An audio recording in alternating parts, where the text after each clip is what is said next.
Kakati nno jabungeredde olunaku olwaleero mukwano gwange ampuliriza ng'ebintu byongedde okubeera nga biddugala era nga birungi si birungi okutwaliza wamu naddala ku sayidi eya General Kaguta Museveni ne mutabani we General Muhoozi Kainerugaba. Jjukira nti ono yakulembera amagye.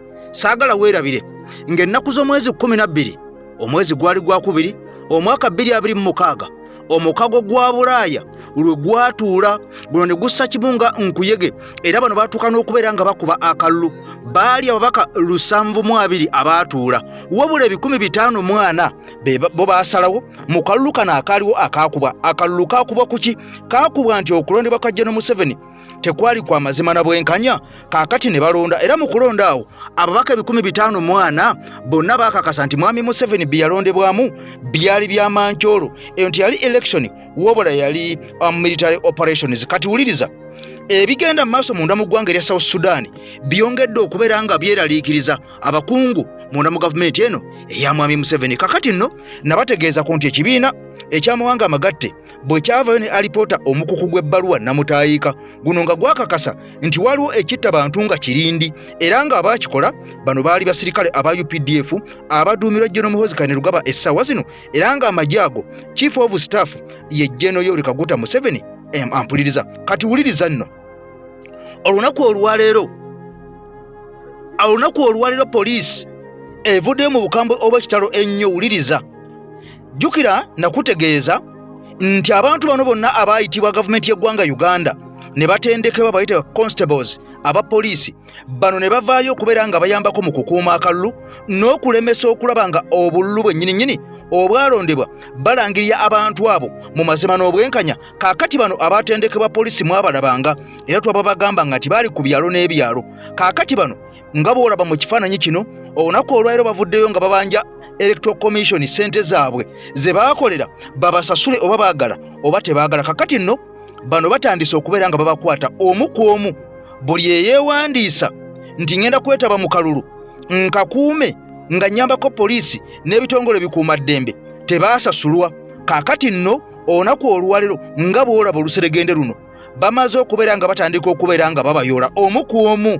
Wuliriza gwe twabagamba mwami Kyagulanyi yayogera n'agamba buli omu agenda kiro zaako, buli omu kigenda mutuukako, buli omu ogenda kiraba. Kakati bano baavangayo ne ku intaneti nga beewaana nga balaga nti bo bali mu kintu era bamaze dde okufuna yunifoomu ya poliisi, bamaze dde okufuna bigambutusa ebipya, balidde akawunga n'ebijanjaalo nga basuubiziddwa ssente. Kakati nno olwamala okuva mu kalulu ng'ennaku z'omwezi 15 omwezi gwali gwa January omwaka 2026 bano babasenza lutinga bisaanyi era nga wenjogerera tebaasasulwa na ssente zaabwe.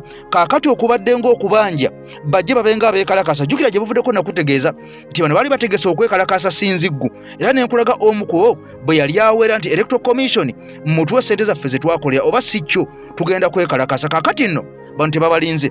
Olunaku olwaleero bayooleddwa ne batwalibwa ku poliisi era kaakati nga bo balaba mu kirindi bagenda kutandika okugulako emisango sekinnoomu oba misango ki gye bagenda obbagulako wabula nze naawe. Kyokka nga bino byonna omaze okubeera nga obiraba era nga obitadde ku mabbali. Kaakati nno munda mu ggwanga Uganda ekigenda mu maaso kitiisa.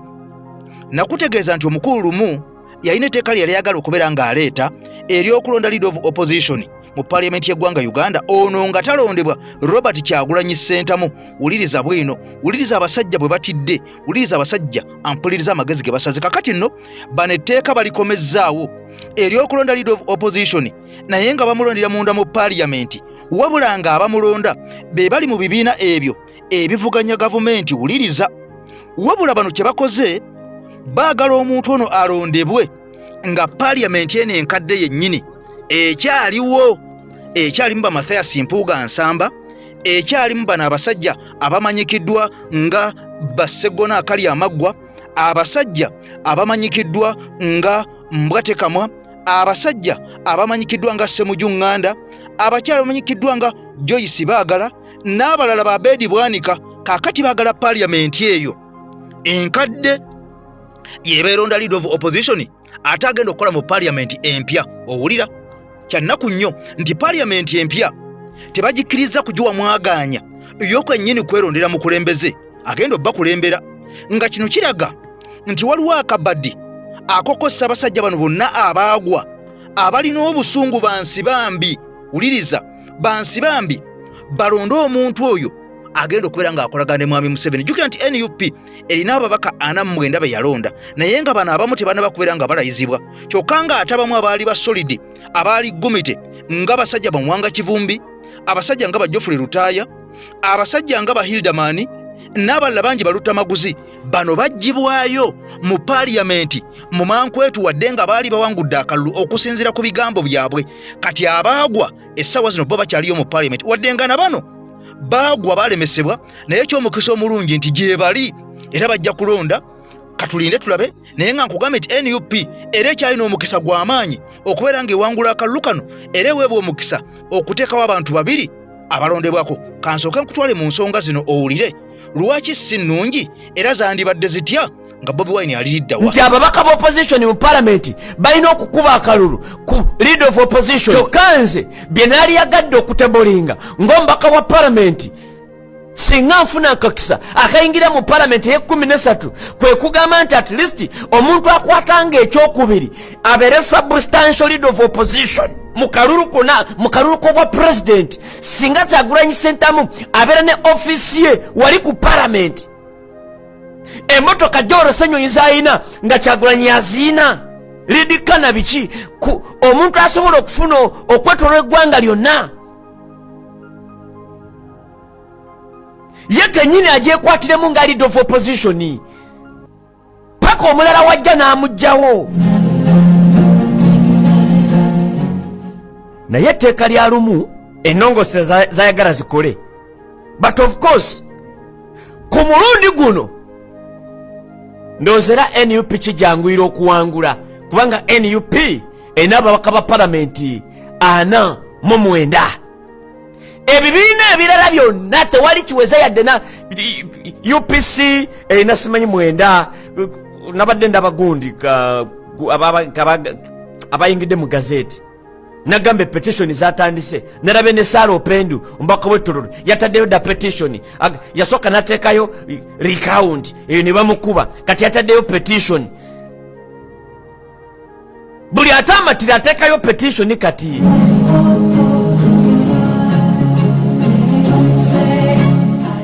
Munange lumu ayagala agende okuva mu parliament nga tteeka lye oba ennongosereza azize ziise era agamba opposition leader of opposition alina okulondebwa ababaka bonna aba opposition in parliament to provide additional grounds upon which the leader of opposition may cease to hold office. Era bateekawo n'embeera nti leader of opposition bamugjamu bate obwesige bamufuumuula batya singa taperforminga to the expectation. Olaba wooleeta akasigiri ku speaker n'ayita ene kye bakola zaake obwa commissioner yamalako naboolowooza paka nakakati kyensuubira wakati mu kusoomooza bayinza okuddamu era zaako okumulonda ku bwa commissioner. Olaba bwe bagamba nti nayo naalina criminal record nti poza ate emisango zaake yamala n'agisinga naye era office teyaddayo.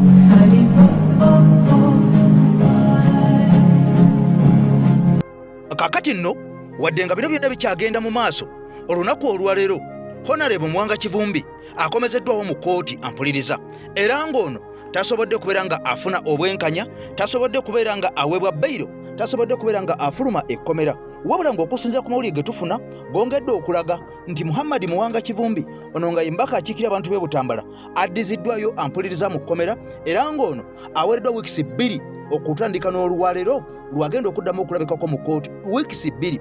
Kati bino nga bigenda mu maaso era mu kooti mubaddemu abaana abato bayitirivu nnyo nga bano bali wansi w'emyaka 18 kyokka nga bano baasibibwa nga babasibamu n'abasajja abakulu nga kino kya nnaku nnyo era ne constitution yennyini tekkiriza kintu kino kubanga bano abaana babeera bakyali bato basobola okufuna emize emibi nga babagassiwamu n'abasajja abakulu abaakalatuka edda. Kakati nno olunaku olwaleero bano nabo ampuliriza ebadde ensonga nkulu nnyo wadde nga nabo ate baziddwayo kyokka nga ye mu kooti wali ennakawa omusajja amanyikiddwa nga John Mary Sebuufu ono nga yakulira akakiiko k'ebyokulonda munda mu National Unity Platform jjukira nti naye yakwatibwa. Kakati nno olunaku olwaleero naye aleeteddwa mu kkooti ekyannaku nnyo naye tasobodde okubeera nga afuna obwenkanya wabula ng'ono ye bamusuubiza nga ennaku z'omwezi 24 omwezi guno gwe tulimu nti bagenda kubeera nga baddamu okulaba aweebwa beyiro oba taweebwa beyiro wabula bino byonna nga bigenda mu maaso olunaku olwajjo ampuliriza omukulu akulira akakiiko ekisiga eddamuzi mu ggwanga Uganda amanyikiddwa nga Nobert Mao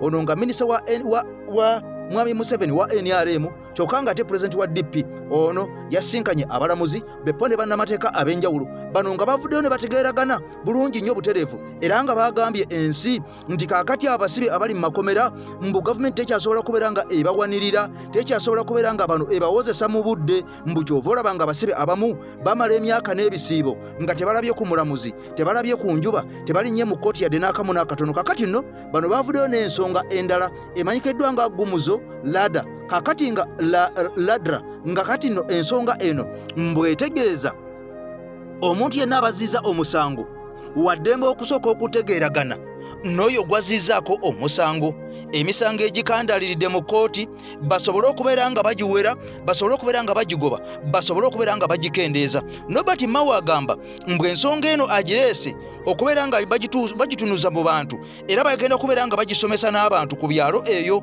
omuntu ng'akuzizaako omusango omuntu ng'akutemye akubbyeko ente eyo akuttidde ennyoko akutte omwana wo oba nawe kennyini ng'akusse kaakati ogenda kusooka nga kutegeeragana naye ebweru wa kkooti bwe muba nga mumaze okutegeeragana ebyammwe olwo basobole okubeera nga bakendeeza omujjuzo oguli mu kkooti y'eggwanga Uganda kaakati bwe munaalemagananga mbu omuntu oyo asooka atwalibwe mu kkooti avunaanibwe ebigambo bino obyogerako ki biri bwe biti omuwendo gw'abantu abakyalina obwesige mu kkooti mu Uganda buli lukya gweyongera okukendeera nga kati abantu ebitundu 9 ku buli 100 tebakyagenda mu kkooti nga bamu basalawo ensonga zaabwe okuzimalira bweru wa kkooti okusinziira kwa lipoota y'essiga eddamuzi ey'omwaka oguwedde 2025. Emirundi mingi nnyo bayinza okugamba bwe batyo oludda oluwaabi nti lumaliriza okunoonyereza naye ne bamala emyaka emirala ng'esatu. Olw'embeera eno essiga eddamuzi erya Uganda wamu n'amawanga amalala agali ku lukalu lwa Afrika basazeewo okwongera amaanyi mu nkola ey'okukkaanyisa abantu wabweru wa kkooti nga bayita mu nkola etuumiddwa Gumuduzola nga bano batandise okubangula abalamuzi okuva amawanga gano okuli Uganda, Kenya, Tanzania n'abalala ng'olukuŋŋaana luno lwakumala ennaku 5 wano mu Kampala. Bw'abadde mu kuggulawo olukuŋŋaana luno Ssaabalamuzi wa Uganda Dr. Flavian Zeija agamba nti kkooti tezigonjoola nkaayana wabula zisala busazi misango kyagamba nti kigenda kuteekawo enkolagana ennungi eri abantu ku byalo gye bawangaalira. That is why when a High Court judge hands off a decision, the person says, I would appeal. Why? Because even when you have decided as a court, someone feels the court. You know, the dispute has not been resolved. But when it's ADR, you have all agreed and signed the cause.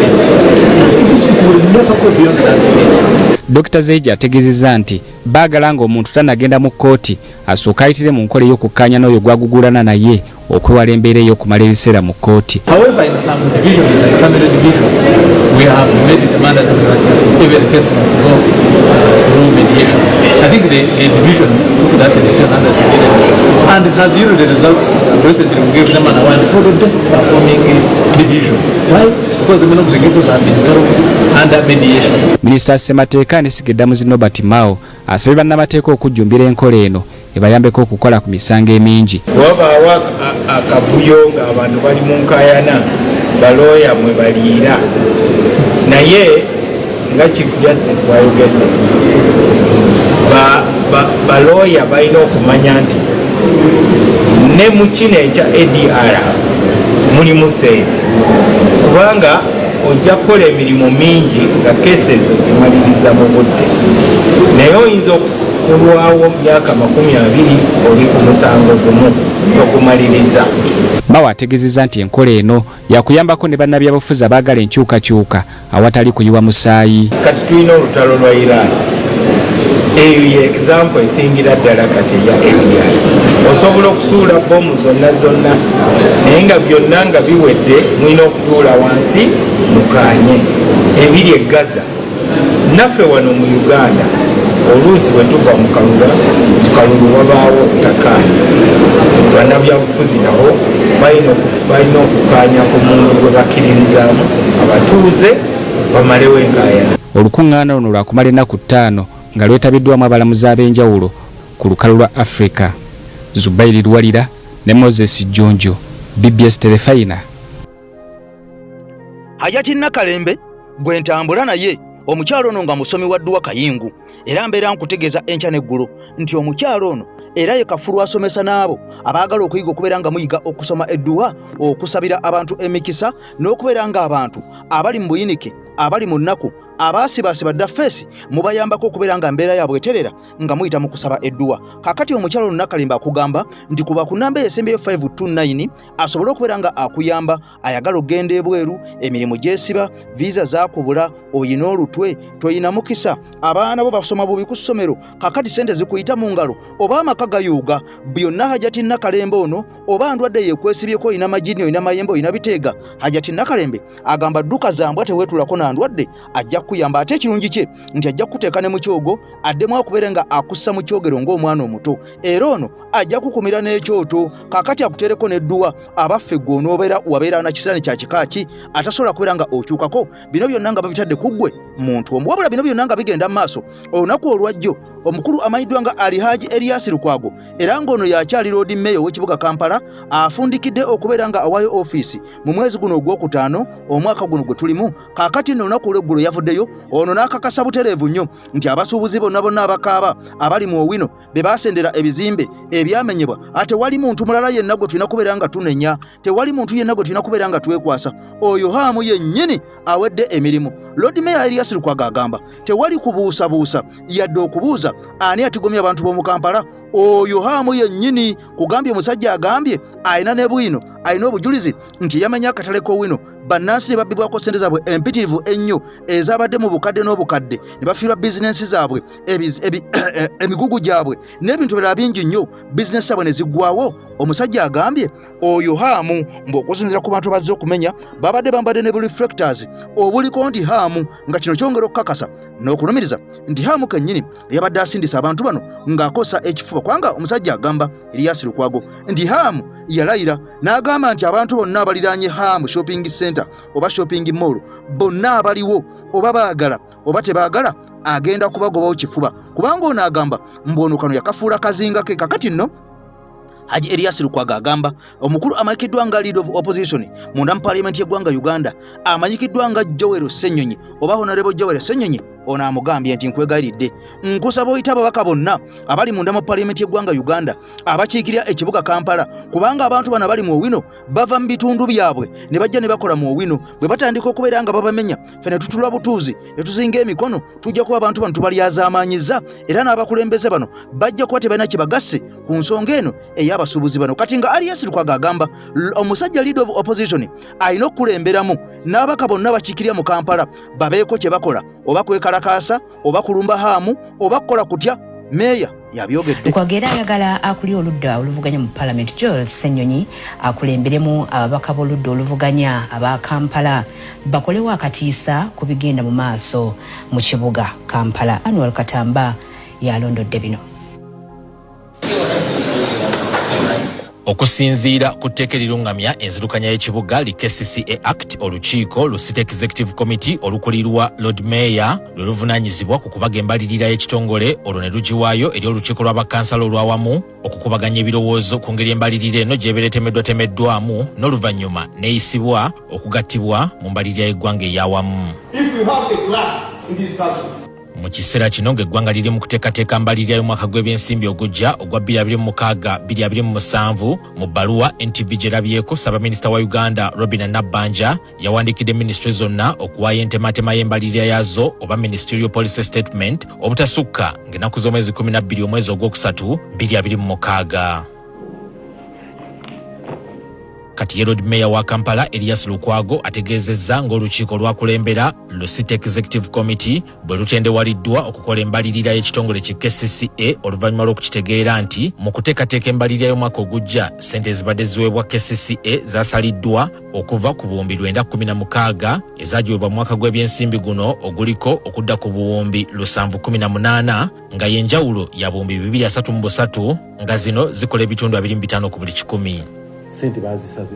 So twesanze ngaffe ababadde mu ffumbiro nga tetusobola kukola budget era nekitukalubirira budget ffe tetugikoze naye kyetukoze tusazeewo okukwata ministerial police statement eno nga figa bwe zazze nebye bagamba okukolebwako nekino ministerial police statement nga bagala tubitwalire council era ngenda kutuma executive sigenda kusobola kubeerayo executive secretary bange bagenda kubeerayo babanjulire nti bibino ffe tetuleese budget naye tuleese bye batukwasizza musaleewo ekyokukola bakansala babeeko kye basalawo. Bino Lord Mayor abitadde mu bbaluwa gy'awandiikidde Speaker wa Parliament ng'amulaga nga gavumenti bwesuddewo obweyamu yo kennyini bwe yeekolera ku bintu ebirina okukolebwa ekitongole kati ng'ayagala Parliament ekake olukiiko lw'abaminisita oba Cabinet lusembe ekya gavumenti okwongera KCCA ssente ezikola emirimu. Batusuubira kukola ki?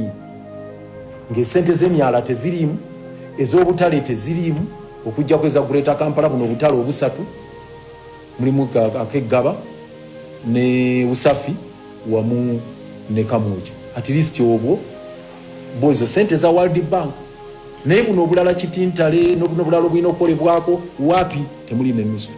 Lukwago agamba nti ekyobulabe gavumenti byetaataddeko ssente byebyo bisinga okuvaako embeera ezinyigiriza bannakampala n'anokolayo eky'okuggyawo obuwumbi 29 ezaali zigerekeddwa okukola omwala gwa Nalukolongo sako n'okuzimba emyala emirala. Kyagambye nti bino bye bimu ku biviiriddeko amazzi okwanjaalira mu bantu buli nkuba lw'etonnya.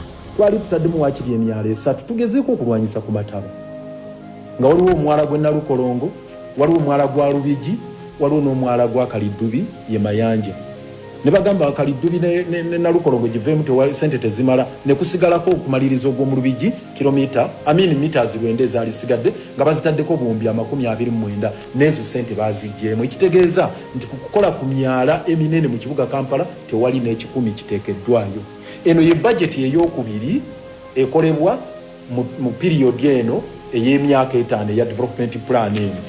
Okuzimba enguudo, okukola emyala eminene, okutereeza ekifo ky'ekiteezi ewayibwa kasasiro, okussa mu nkola ekiragiro kya President okuzimba waakiri obutale 2 mu buli ggombolola 5 ezikola Kampala, okuteeka amataala ku nguudo, okutumbula omutindo gw'ebyenjigiriza mu masomero ga KCCA, okuteeka ebikozesebwa mu malwaliro agaddukanyizibwa KCCA sako n'ebintu ebirala bye bimu ku mirimu emikulu ekitongole bye kyakkaanyaako okukola mu nteekateeka ssejjoloola ey'emyaka 5 eyitibwa KCCA Strategic Master Plan. Eno okuteekebwa mu nkola KCCA yagereka nti buli mwaka gw'ebyensimbi yeetaaga trillion 2 kyokka ku ssente zino gavumenti omwaka guno oguggwako yabawaako obuwumbi 916 bwokka. Lukwago agamba nti gavumenti ezeesala ssente zino era asaasidde obukulembeze bwa Kampala obujja obugenda okukolirwa Ronald Balimwezo nti nabwo boolekedde okusanga okusoomoozebwa.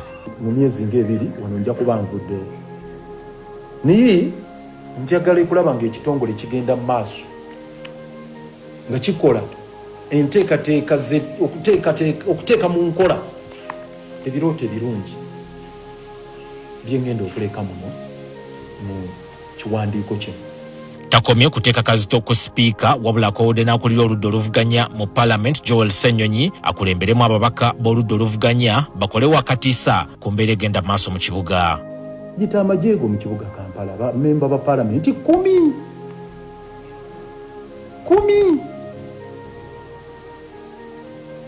bonna balingiza bulingiza bati kyekiri awo kyekiri mu Owino kyekiri Nakivubo kyekiri Ludda bonna kusaba bayite tutuule kale obanze siriiyo naye batuule bafuneko solution ku nsonga eno. Oli ajja kubuuza nti bwe banayogera kyene kibawo sigamba nti boogere bwogezi wabeerewo action. Ono era alaze obwennyamivu ku bitongole ebikwatibwako engeri gye biri mu kutunula obutunuzi ng'omusuubuzi Hamis Kigundu eyazimba ku mwala gw'e Nakivubo ng'agenda maaso n'enteekateeka ze kyagamba nti kyekyongedde okuviirako embeera y'amataba okutabuka mu kibuga. Lukwago era alumiriza Hamis Kigundu okubeera emabega w'okumenya ekitundu ku katale k'Owino oba ssente bali ku ddembe kyokka ayogerera KCCA ategeezeza nti poliisi ng'eri wamu n'ekitongole nabo bakyanoonya omuntu omutuufu eyakoze ekikolwa kino. Tetunnategeerani amini kubanga olina okubeera n'obujulizi so tulina okunoonyereza okumanya ani ali emabega w'okumenya okwo era poliisi etuyambako mu kiseera ekituufu tukimanyi era tukiwa nti poliisi ejja kuvaayo etuwe alipoota ku ekyo ekituukiddwako. Ebintu bya ssente bali ku ddembe tuve mu kunoonyereza.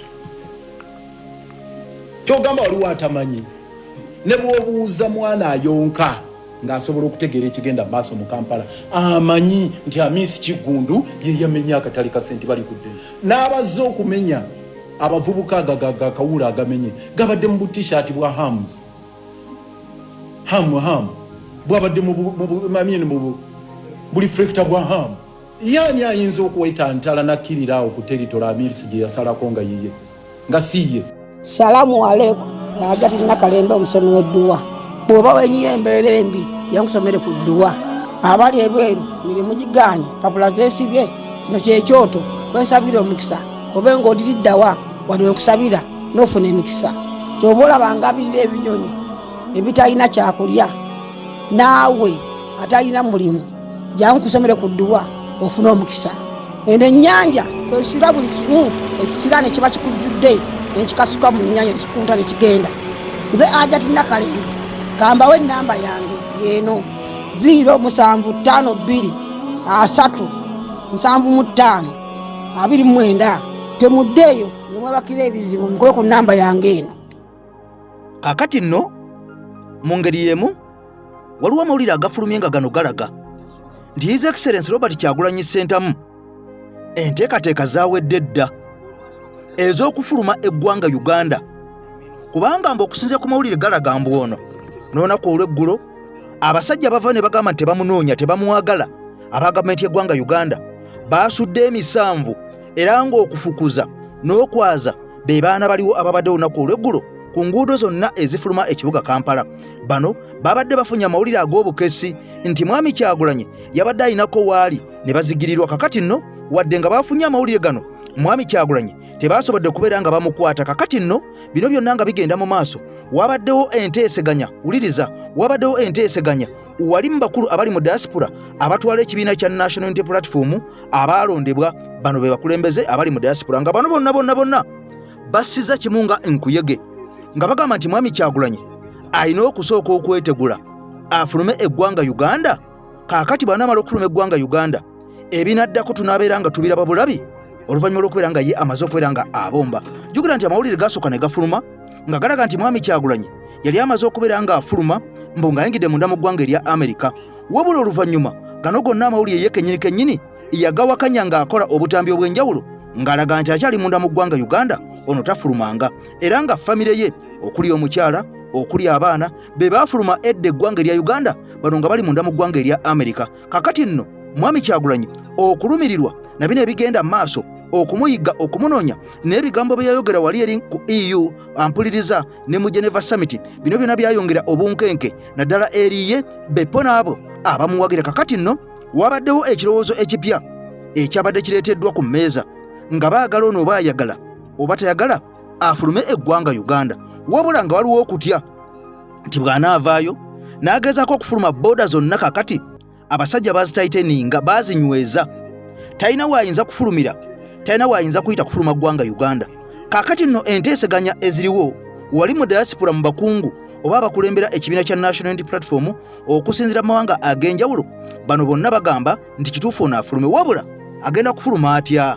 Wuliriza, bano bagamba nti waliwo enteekateeka ey'okukwatagana ne embassies ezimu ez'enjawulo. Wuliriza, kaakati mbu embassy zino oba okuli eggwanga erya Amerika oba eggwanga erya Germany oba eggwanga eddala lyonna oba nga UK, kaakati nno nga bakungu bano ba ambassadors be bagenda okukwasaganya ensonga zino nga baagala bakwate Mwami Kyagulanyi bo kennyini bamuteeke mu ntambula zaabwe.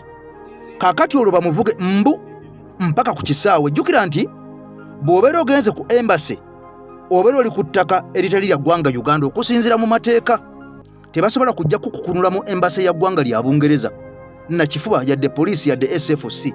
Teri ayinza kukunula ku embassy ya ggwanga lya Amerika. Abo baba bamanyi mateeka, baba balumbye eggwanga erya Amerika. Kakati nno njagala osooka owulire enteesa eno eriwo eya Mwami Kyagulanyi okufuluma ombuli oba ogiwagira. Ladies and gentlemen, bassebo ne banyabo kwetooloola ensi yonna, mwebale kuwuliriza mulanga gwange. Yabadde security alert ey'olunaku olwajjo gye nakoze ne mbagamba His Excellency Robert Kyagulanyi Ssentamu, president w'abantu omulonde 2026-2031 yeetaaga okwamuka eggwanga li Uganda olw'ensonga eriwo ssemasonga ennene egenda tuka ku bulamu bwe singa batafulumye. Mwebale kutambuza video, mwebale kumpa follow, mwebale kulaikinga. Basabo ne banyabo video yatambulidde ddala netuwa ku mukulembeze His Excellency Robert Kyagulanyi Ssentamu nakitegedde ntya nti ba chapter leaders baffe ba reactinze mangu nnyo olw'ensonga n'abakoowodde okuva mu diaspora yonna era ne barespondinga. Agenda kuba atambula mu bunnambiro wabula mwambuuziza ayinza kutambula atya nga border zonna nsibe, airport nsibe ndaba nga tebamuwambye oba omukwata kubanga basajja bano bamunoonya mukola ki mutusaako obuzibu. Basabo ne bannyabo nabagambye engeri zidi bbiri zokka nabadde noziba mu vidiyo eno. Engeri esooka His Excellency Robert Kyagulanyi Ssentamu agenda kuba alina okuaccessinga embassy yonna eri mu Uganda ngeri mu European oba American oba North America nti embassy tugeze ya Germany, eya Denmark, eya Sweden, eya Belgium, eya Brussels, Belgium oba American embassy oba emukwezo kwe embassy ezo singa kwatagana nayo nafuna ba ambassador ba embassy ezo ne bamukima wonna waali bakirizibwa okumutwala mpaka ku airport nga tebamukwestioninze n'afuluma eggwanga nga teryamukutteko. That is embassy. Gemaanyi ga embassy kitegeeza nti His Excellency Robert Kyagulanyi Ssentamu bw'atuuka ku embassy yonna n'atuuka ku ttaka lyabwe aba takyali munnauganda aba embassy eyo ey'ensi eyo yebeemuvunaanyizibwako. Kitegeeza ensi eyo tugeze bajja ku American embassy America yebeemuvunaanyizibwako singa ayingira ku ttaka lya embassy eyo gy'olaba ensambya bw'atuuka awo Uganda batakyamwenako obuvunaanyizibwa era atula mu motoka za embassy ne zimuvuga mpaka ku airport teri alina kumubuuza tebasobola kumubuuza tekikkirizibwa kubanga aba property ya embassy eyo oba America oba Brussels oba whatever. Ensonga ey'okubiri UN United Nations His Excellency Robert Kyagulanyi Ssentamu alina okufulumira either ku embassy oba mu UN bw'anaakwatagana nayo egenda kumuteeka mu motoka zaabwe bamuvuge bamuyise ku security yonna ya airport bamuyise ku State House ey'Entebbe abeSFC ne banaamulabako bwe bati mu motoka ya UN ne bwebeera egi tezataka kuba 10 ne bwebeera emu yokka naye nga ali mu motoka ya UN emutwala mpaka ku nnyonyi za UN n'afuluma nga teri amukutteko wadde omukwata ku kitogi wati wadde omusongamu. Eyo ge maanyi ga foreign policy nti kasita embassy ebanga yekulina oba UN nga yekulina automatically oba olina okufuluma eggwanga without anyone's disturbance. Government esobola teba temuyinako buyinza tesobola namukwatako wadde. So basebo ne banyabo zezengeri bbiri His Excellency Robert Kyagulanyi Ssentamu zaagenda okufuluma. Dr. Sam Kazibwe y'omu ku bakugu be tulina munda mu ggwanga Uganda era on'asunsula n'okunnyonnyola ensonga ezo buli muntu n'avawo nga akkiriza era ng'amatidde. Kakati nno gye buvuddeko alina ensonga ze yayogerako eza Mwami Kyagulanyi bwe yabeera ng'ayogerako mu EU ne mu Geneva Summit. Kakati nno oluvannyuma lw'okubeera ng'awa submission ye oba endowooza ye abantu bangi baamulumba era ng'abantu bangi mu kifo ky'okubeera nga bawabula nabo butya bo bwe balowooza ku nsonga eno ate batandika kuvuma buvumi musajja ono. Kakati nno mu mbeera eno waliwo bwino afulumye ku nsonga y'emu nti okubeera nga tuvuma n'okuvoola abantu abamu be tugenda okubeera nga ate tubeetaga enkya kino si kikolwa kirungi era waliwo akyogeddeko mu mbeera eyo y'emu nga nze bwe nkyogeddeko nti enteeseganya n'okuwabula byandiba bikulu nnyo okusinga okuvuma mu mbeera eno naddala omuntu nga gwe tuvuma tali mu gavumenti kubanga bano abantu bangi bagamba ono yali aweereddwa ssente okuvayo okuwa submission ye nga bwe yagiwa ku Mwami Kyagulanyi. Ebigambo byayogerera mu Geneva Summit beppo n'ebyo byeyogera mu European Parliament gye buvuddeko ng'ennaku z'omwezi 12 omwezi ogwokubiri. Kakati nno Haji avuddeyo mu nsonga y'emu naye n'akakasa ensi mu bigambo bino byennyini bye balumbiramu omukulu Sam Kazibwe era ng'ono alumiriza n'okunnyonnyola n'okuwabula nti bino byonna bibeerawo naye omuntu nga muyivu era ng'ono alina abantu bangi nnyo abali inspired okuva eri ye era ono asobola okufuna omulimu gwonna okwetolola ensi yonna kebeera Amerika kabeere Bungereza naye ono yagaana okukolera ebweru w'eggwanga Uganda n'asalawo asigale nga aweereza ensi ye nga kiraga nti ono mwoyo gwa ggwanga era alumirirwa ensi ye. Kakati nno ebimu ku ebyo byavuddeyo ku Dr. Sam Kazibwe njagala onneegatteko tubiwulire tubiyingiremu tubitegeere gweoyogera ki ku nsonga eno? Dr. Sam Kazibwe ampuliriza. Naawe n'oleeta facts zo ne mwawukanya kyekireeta debate nti muba mwawukanya ebiki, naye buli lw'omwanukuza okuvuma n'omulengezza at easy level mbabuulira.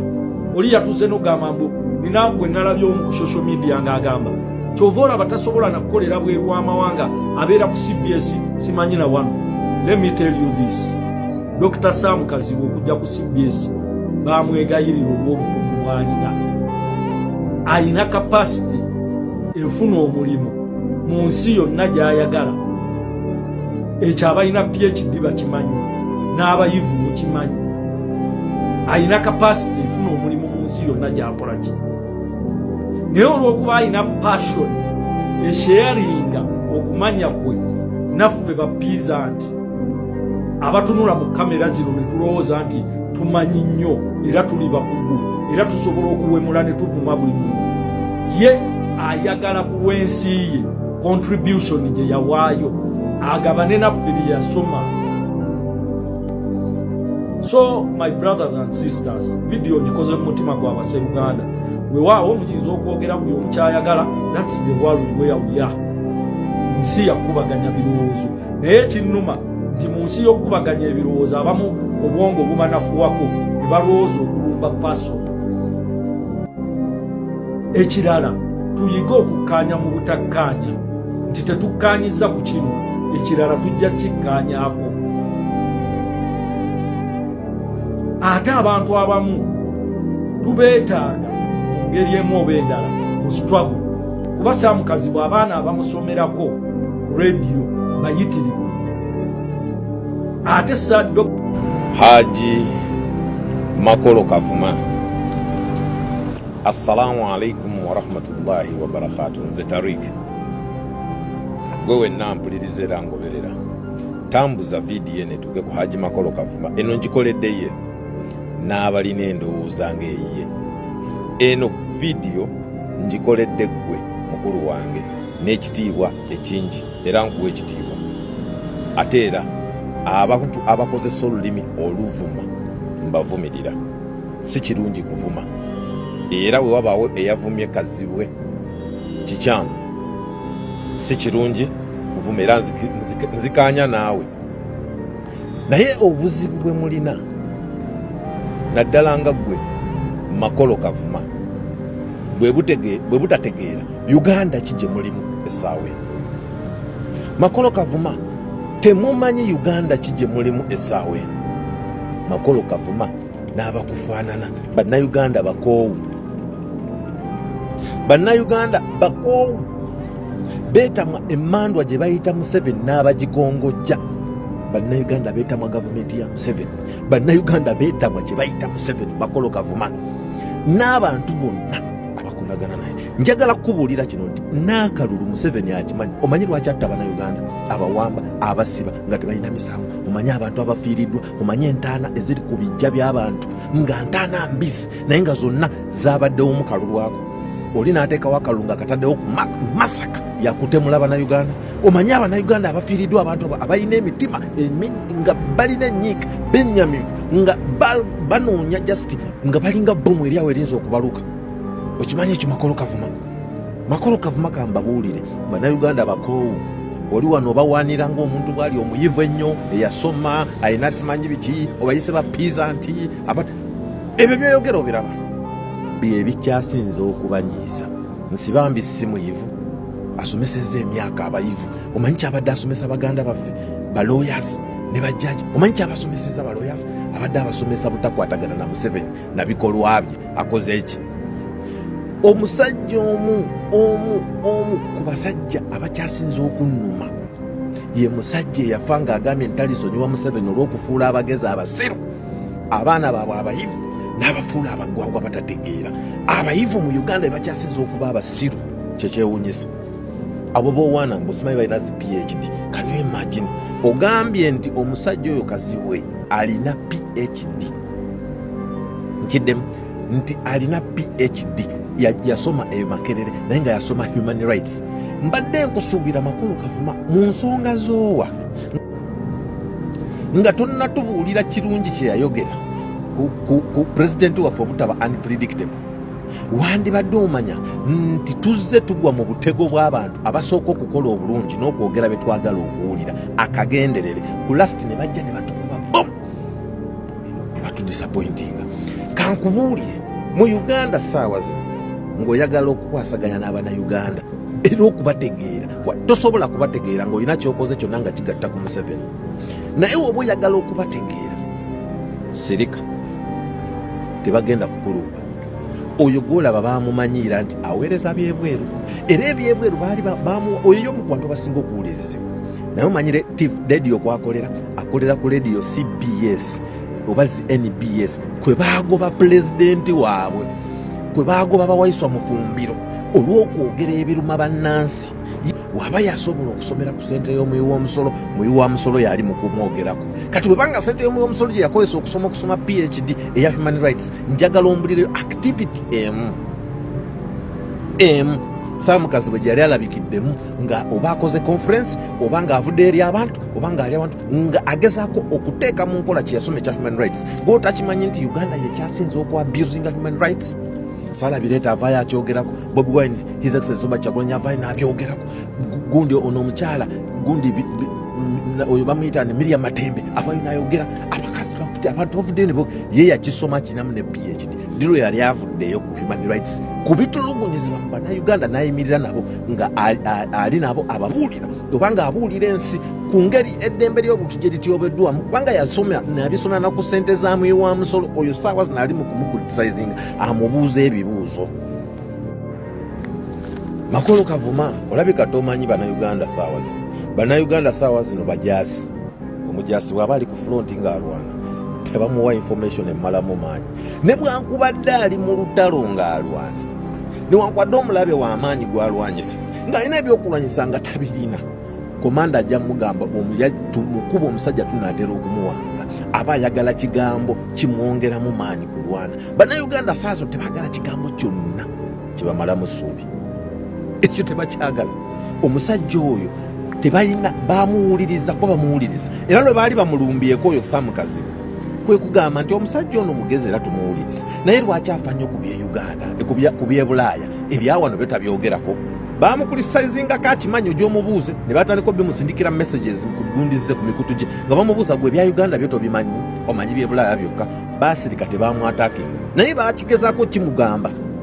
Kakati ekyamwataakiza kwe kugamba nti European Union Parliament oba ku Geneva ono gye yalaze kubanga okusaba oluwanga obulamu. Omanyi kye kitegeeza? Oli musajja Muganda Makulu Kavuma, omanyi kye kitegeeza okugamba nti gye mwagenze kubanga okusaba oluwanga obulamu kwe kuba flatly Bannayuganda okubalaga nti awo tewali totally. Oli okugamba nti ekyo ekigambo okukifulumya abakugambye totally. Kati lwaki Abannayuganda banyiize?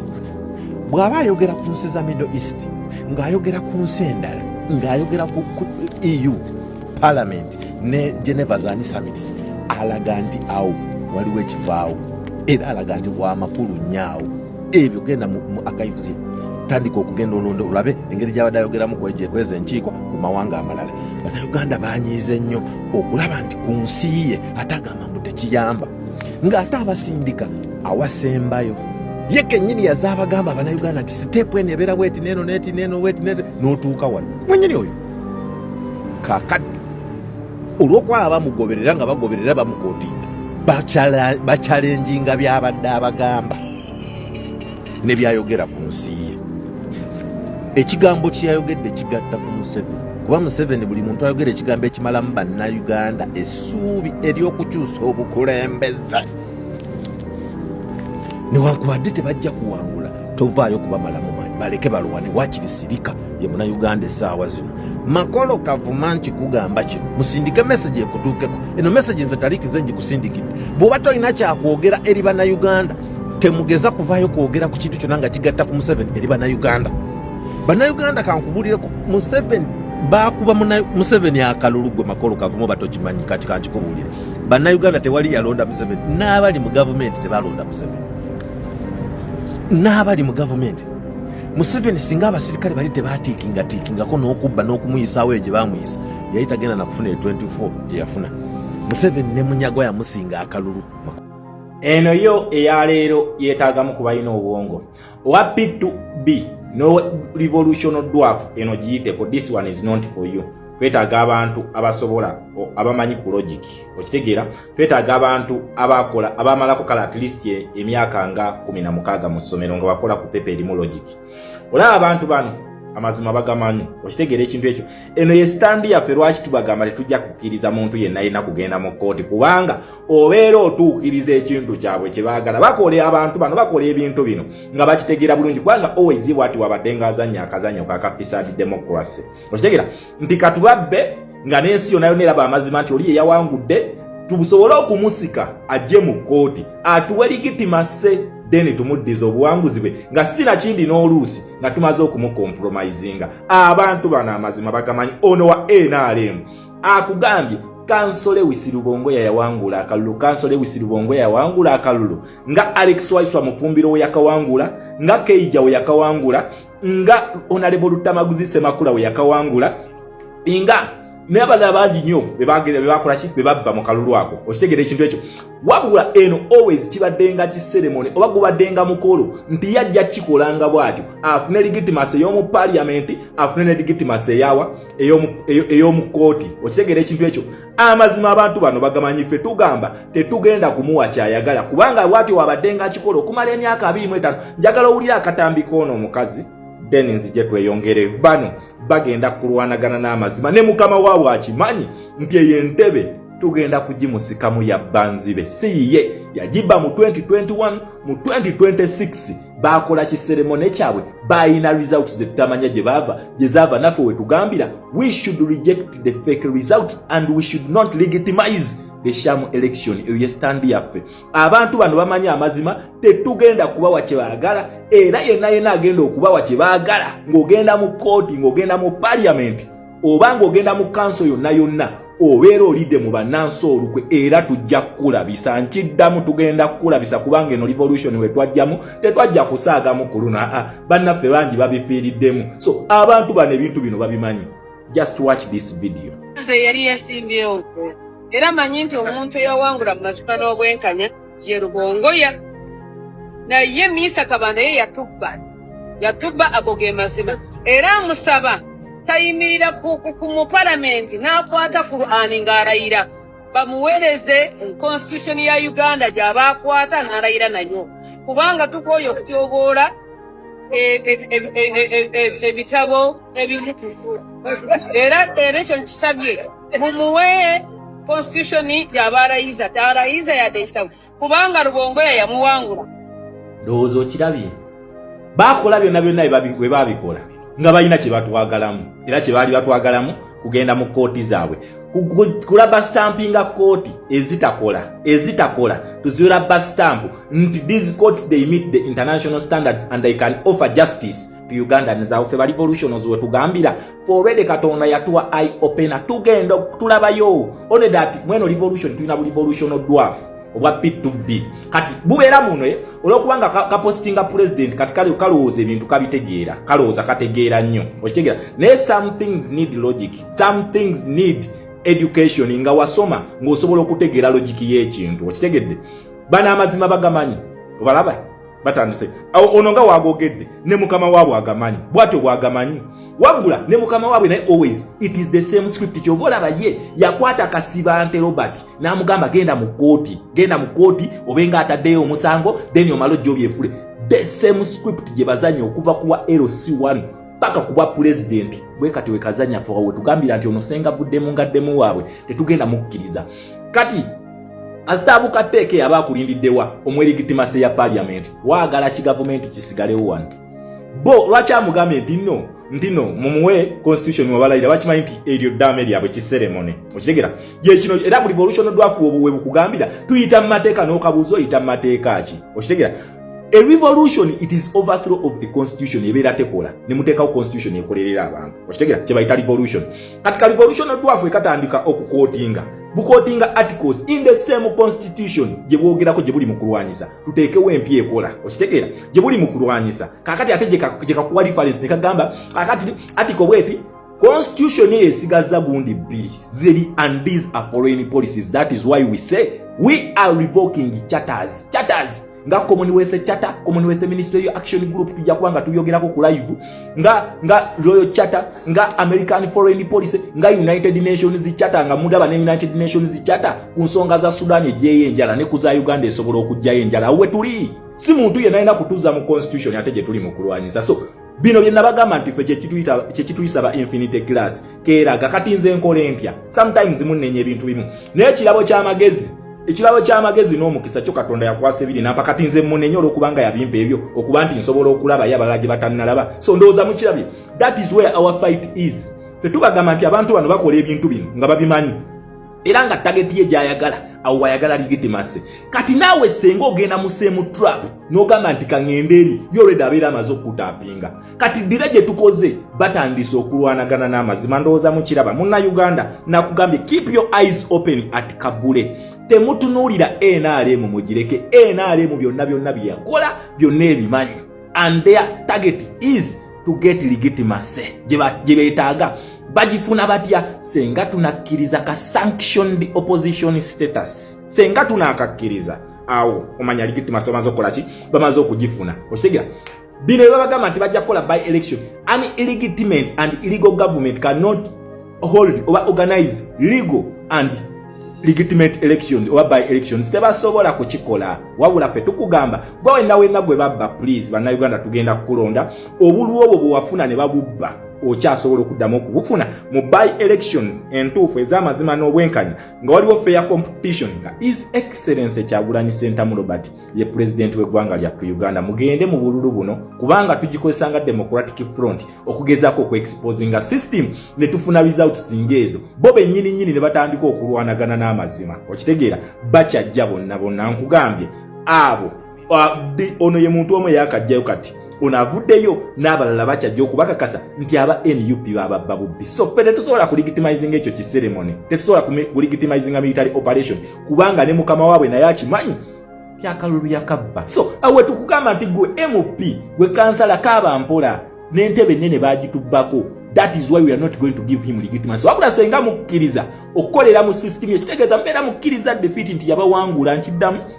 You are not only legitimizing, but you are accepting defeat. Nti omusajja yatuwangula. So byonna effort zaffe ze tulimu ku international zigenda kubeera delayed olwa sharing in ceremony bano gye bagenda okukola. Kati osanga ne revolution draft ne kakubuuza mbu kakati gwe kyogamba okulayira kwaba MOP kuyina be kukonya revolution. Yes, kugikonya kubanga already mbeera mulazeewo discussion endala ntino you are agreeing to disagree. Already mba mukkiriza nti musobola okwesortinga mu system naye senga tubaleka buli kimu kyagenda okukola agenda kubeera mu panic mode. Ne wana organizing a by election nga DP Nobert Mau ye leader of opposition, it does not meet the international standards kubanga we tugamba nti nakalulu tukaganye feffe nyini abakalimu you are either going for a rerun so tebakujjamu bujja ne baga agwe tukaseri katika tuleta abalafe tudiringe nabo. No, that is not the way how democracy works. No please, we tuba tukaganye we either want a rerun or an audit. Nabo bakkiriza kitegeeza senga tuddamu in a free and fair race.